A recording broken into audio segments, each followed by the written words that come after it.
राजकीय महाविद्यालय दुबलधन के विद्यार्थियों ने अर्श महाविद्यालय गुरुकुल झज्जर का शैक्षणिक भ्रमण किया। इस शैक्षणिक भ्रमण में इतिहास विषय के 55 विद्यार्थियों ने भाग लिया। विद्यार्थियों ने पुरातात्विक संग्रहालय में श्री विरजानंद दैवकृणी द्वारा प्राचीन वैदिक ग्रंथ, प्राचीन मुद्राएं, प्राचीन अभिलेख, भोजपत्र तथा प्राचीन वेशभूषा, प्राचीन ललित कलाओं की गहनता से जानकारियां उपलब्ध करवाई गई।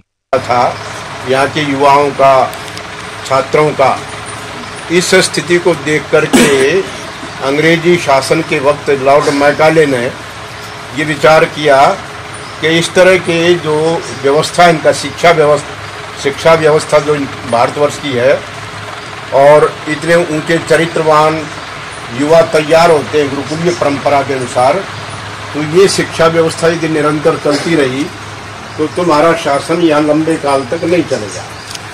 इसलिए उन्होंने लॉर्ड मैकाले ने शिक्षा पद्धति को आमूल-तूल परिवर्तन दिया। जो यहाँ की व्यवस्था थी उसको मोड़ करके और जो वर्तमान में शिक्षा व्यवस्था चल रही है भारतवर्ष में वो लागू की।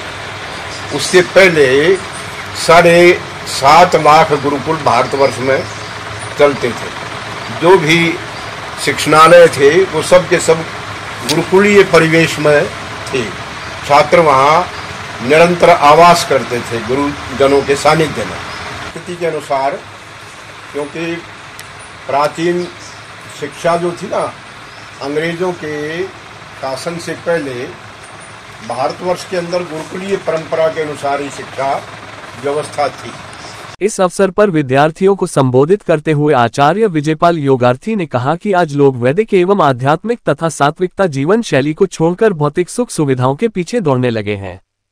प्राचीन काल से ही हमारे देश में ऋषि मुनियों द्वारा शिक्षा एवं दीक्षा का कार्य गुरुकुल के माध्यम से ही संपन्न होता था। उस समय गुरु और शिष्य का नाता पिता पुत्र से भी बढ़कर होता था। आज हमारे देश में लॉर्ड मैकॉले द्वारा चलाई गई शिक्षा एवं पाश्चात्य संस्कृति को बढ़ावा दिया जा रहा है।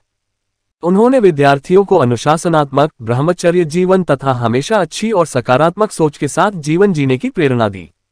इतिहास विषय के आचार्य डॉक्टर राजेश कुमार ने गुरुकुल में विद्यमान योगशाला, भोजनालय, गौशाला, चिकित्सालय और गुरुकुल में शिक्षा ग्रहण करने विद्यार्थियों से मिलकर उनके जीवन शैली, उनके रहन सहन, खानपान के बारे में विस्तार से जानकारियां उपलब्ध करवाए।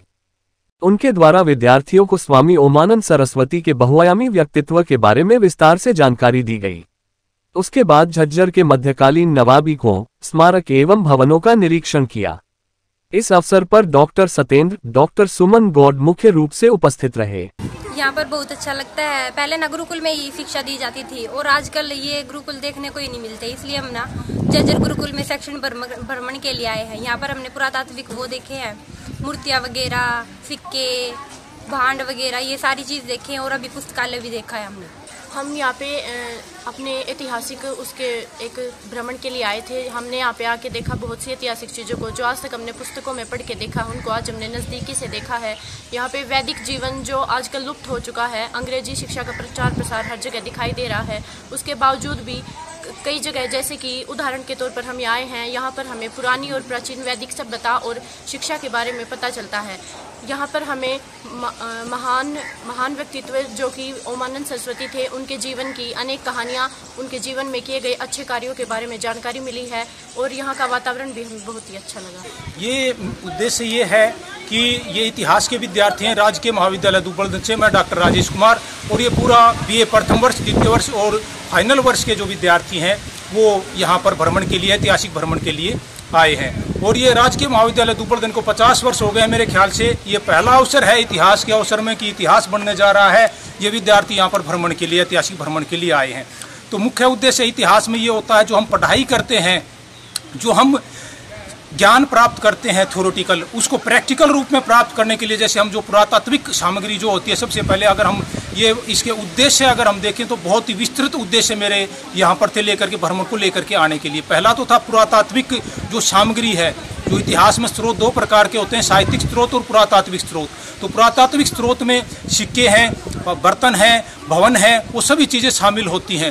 तो उसमें जो पुरातात्विक संग्रहालय, जो झज्जर का पुरातात्विक संग्रहालय है, मेरे अनुसार या मैंने जहाँ तक देखा है, इतना बड़ा पुरातात्विक संग्रहालय पूरे भारतवर्ष में और कहीं भी दिखाई नहीं देता है। झज्जर का जो मुख्य जो केंद्रीय आर्काइव है उसको छोड़ करके। तो यहाँ पर विद्यार्थियों को पुरातात्विक सामग्री से रूबरू करवाने के लिए जो मुख्य उद्देश्य था वो था।